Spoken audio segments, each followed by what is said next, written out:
In my Discord server, I decided to make my own killing game with 18 members of my server. 18, a weird number, right? Well, the reason for 18 instead of 16 was for two reasons. The most important one, when people first volunteered to join, it was a total of 18 people. So I thought, screw it, we'll have 18 instead of 16, and then I just threw it into the plot. It started by those 18 submitting their OCs, and we ended up with these ultimates. Physicist, pastry chef, adventurer, gamer, prince, psychiatrist. I can't pronounce this one, but it's the study of birds. Drum major, violinist, babysitter. Can't pronounce it, but it's the study of plants. Ventriloquist, ballerina, chemist, secretary, vampire, mixologist, and weeb. The game would be ran among a few channels. I'd set up one for plot, rules, monopad, trial room, voting, and executions, and a place for them to say where their OC would be. How it would work is every day they would update their OC's location, so the murderer knew where all the students were. Then I would private message all the players to ask if they will murder. They would give me a summary of the murder and I would write it out, giving hints to important details. There were also a few hidden channels for the OC to interact with each other, based on if they were in the same location. I made those ones private to prevent spam. Here's the plot so far.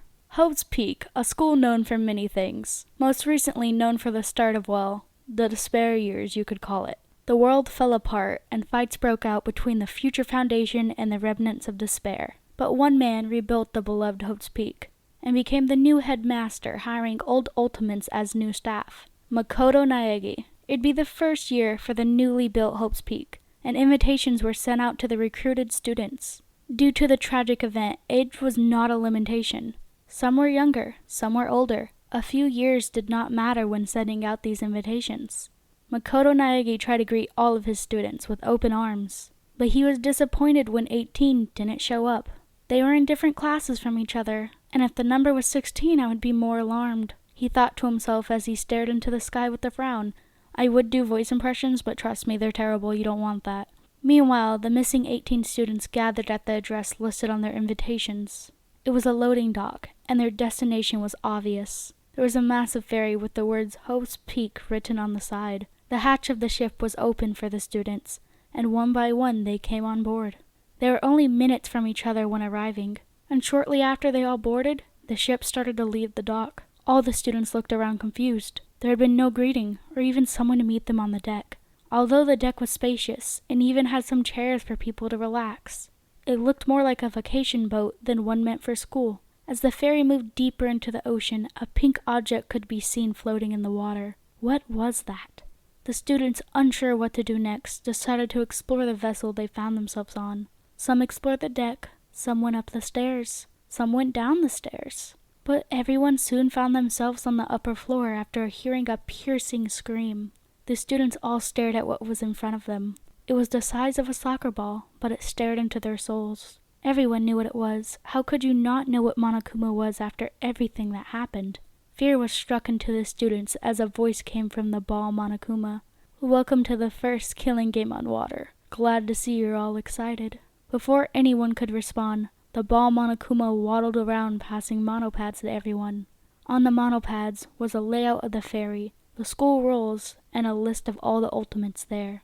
Now it wouldn't be a killing game without a motive, would it? How about, when the world inevitably falls apart, the Blacken will get 100% ball Monokuma guaranteed protection, if you get away with it, of course. I hope you all will enjoy your trip on the SS Despair.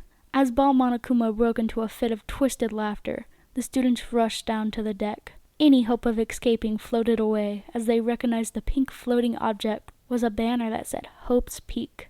And yes, it was needed for ball Monokuma to be the mascot. Do not at me, you know I'm right. I tried my best to make a little art for the game, but mostly I just made the ferry. Sadly, the first motive was not enough for these folks to start killing. They needed a slight bigger push. So came the next motive. At first I thought it was a little too much, but hey, it was needed and it worked. A loud announcement went off on the speakers in each room. The ball's voice could be heard. Come to the deck immediately. If you are late, you will be punished. The students rushed to the deck, some coming from rooms together, some coming from the dorms. Waiting in the middle of the deck stood the ball Monokuma. In his hands were a stack of envelopes. The stack was so large it looked like the ball was having trouble holding them. Ball Monokuma happily went around each student. handing it to them. When looked at the envelope, it had the student's name on it. The handwriting was neat, and was most certainly done by a human. "This one's for you, and this one's for you," the ball shouted with glee. Once he was done handing out the envelopes, he waddled back to his spot on deck. "You dum-dums are probably wondering what's in those, huh?" His loud laughter soared, and it was odd hearing the audio come from something so tiny. "That's your next motive. Since you all were cowards and didn't do anything entertaining, we're trying something else. All of you got people close to you, yeah? And for the few that don't, that's a motive of itself, you losers. All of you got pictures in your envelopes. For each day that passes without a murder, I'll make up for it. One of your precious loved ones will be killed. A fun game of Russian roulette, except all the chambers are filled, and what's up to chance is who will get murdered." If the participants had shared their loved ones with me, I had written them a personal motive letter. Of course, I dropped a few hints in some of them for the mastermind. This motive did more than work, because the murder happened only a few hours after it was released. It was time to start our first trial, but of course before that, we needed the body announcement. I made sure to include some truth bullets, but I also encouraged people to ask me, aka Ball Monokuma, questions. A ding-dong was heard over the ferry's speakers, and after Ball Monokuma's voice could be heard, "A murder has taken place. Everyone head to the Ultimate Prince's lab." Once the students rushed to the lab, they were met with a terrible sight. Hina Tenka, the ultimate drum major, was tied to one of the many chairs in the lab. Her face and body was pale, and her head was hanging low. As the students stepped closer to investigate the body, they stepped on the rug and heard a crunch. When they unfolded the rug, shards of a glass bottle were there, appearing to be shoved there messily. Putting the shards aside, they moved closer to the body. Someone reached out to touch Hina's body and grabbed her hands. Her hands were covered with small bloody cuts. The tug on her hands made the rope around Hina's body come loose, and her body fell onto the floor. The rope seemed to be tied very loosely. Monopad. Victim: Hina Tenka, Ultimate Drum Major. Cause of death, ? Time: 3:37 a.m. Other affected rooms. Storage room. Room was left in disarray, and boxes were thrown off the shelves. Box full of different kinds of ropes were dragged in the middle of the room, and some ropes were thrown on the floor. Mixologist lab. Bottles pulled out of their shelves, and there were full bottles on the ground as well as many empty bottles. There was throw up in the sink and feathers on the bar tabletop. Hina's dorm room. Everything is normal except there is her motive letter and pictures on her bed. Hina, the ultimate drum major, the woman used to taking care of her siblings. There are 3 pictures inside. The first picture being her sisters eating together at a table. The picture is taken through a window. The second picture is of Mai, Hina's best friend. The picture captures her walking to school and seems to be taken from a distance. The last picture is something Hina's seen before, the picture of her mother's crime scene. You don't want your sisters and Mai to end up like your mother. And so the trial began. If they got it wrong, everyone would die. They got it right, hooray, we can move on to the next chapter. Originally, the trial was supposed to last 5 days, but it ended up lasting 3 days due to them cracking the case and asking for an early vote. They started off well, talking about what could have happened, questioning where everyone was, but we landed on our first problem quite early. This one was completely on me, as I took it was a given everyone would be at their dorms at night. I was not expecting the ultimate mixologist to say they slept in their lab. I made a note saying that it was my mistake and not to focus on alibis but the evidence provided. Lesson learned, I will be adding a rule saying people must be at their dorms during a certain time of night. Due to the trial going on for several days, I started doing Monokuma summaries, and pinning the messages for people to understand what's going on so far in the trial. The first summary was, victim was killed by a type of poisoning, most likely alcohol. Victim was alive while in the mixologist lab and left feathers behind. Nearly everyone was asleep in dorms during the time of the murder. Victim threw up in the sink after consuming too much alcohol. Death was ultimately in the prince's lab. Then they started to focus on the rope and asked why it would be tied like that. So they proceeded to ask the ball more questions. First, what kind of knot was it and could anyone do it? Then they asked for a closer look at the mother's crime scene. Ball Monokuma, of course, was delighted to answer the questions. Who wouldn't it be? Can hardly call that thing a knot, more like rope thrown around the body. Anyone could do that, even the victim. Looking closer at Hina's mother's crime scene. It took place in the kitchen. A chair was pushed in the middle of the room. Her mother remained tied to the chair in a cruel fashion, and a lifeless look in her eyes. Then I went to bed because it was around 1 a.m. for me. But I cannot stress this enough. I have no idea what happened while I was sleeping.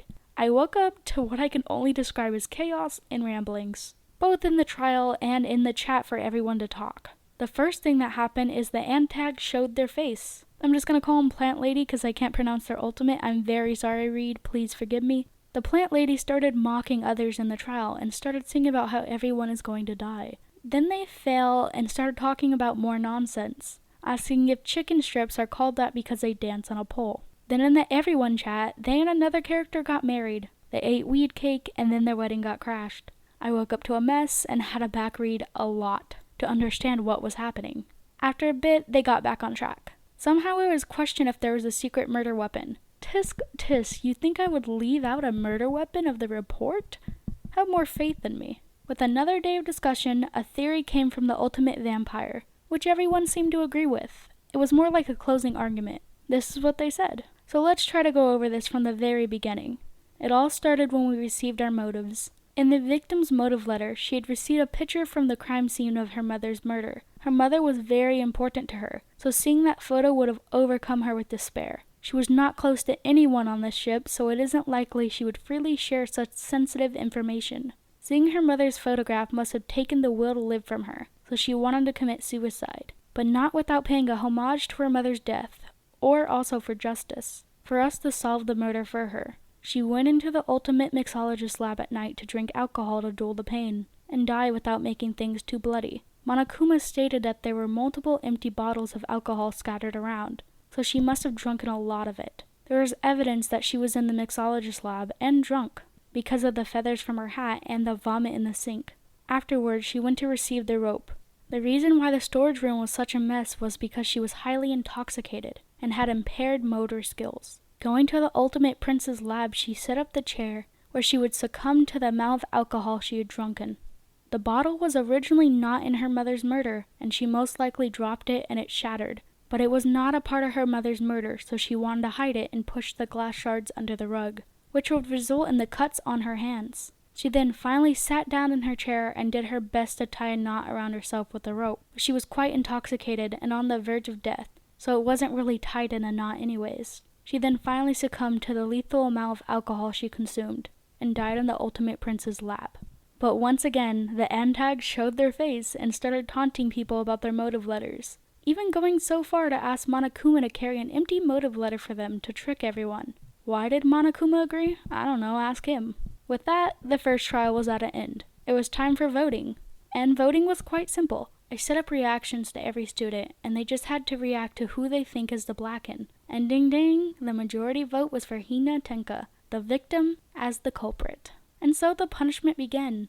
Warning, the next part might be hard to hear, because I'm going to read the description along with showing some art. The creator of this art and OC will also be linked below and in the comments. Ball Monokuma stared at the 17 students with a wicked grin as they all voted. Soon the screen behind the ball lit up with the name Hinta Tenka, the ultimate drum major, also displaying a picture of her with a delighted grin. Ball Monokuma snickered and laughed to himself loudly, struggling to hold his excitement. You guessed correctly. I guess I should read that stupid letter she gave me. Ball Monokuma pulled out a piece of paper and started to read with a terrible impression, saying sorry to her sisters. I can't pronounce the sisters' names, so that's an L. And sorry to my fellow classmates. There was someone really important I needed to talk to. I hope this wasn't too hard, and I hope all of you become great friends when you get out, just like me and my marching band. When you end up getting out of here, would you do me one favor? If you can solve my death, please try to solve my mother's. Ball Monokuma crumbled up the letter and threw it into the corner of the room. Now we can get started on the best part. Mumbles and whispers started among the students, all asking the same question. What now? The ball jumped off his stand and waddled to an open doorway. Angry when no one was following him, spoke in a sharp tone. Come on, brats, or you'll miss the fun.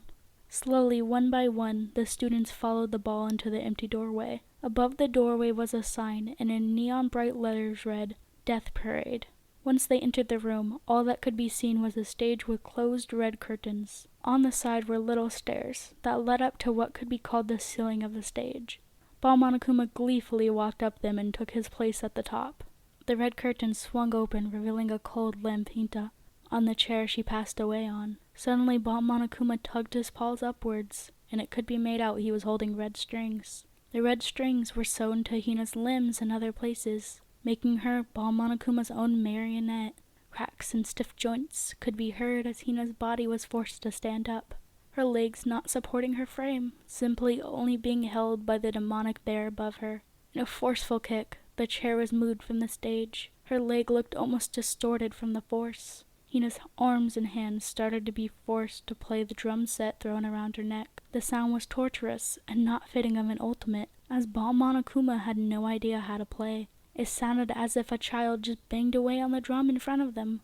The sound nearly drowned out the wicked noise of her joints moving around with the force.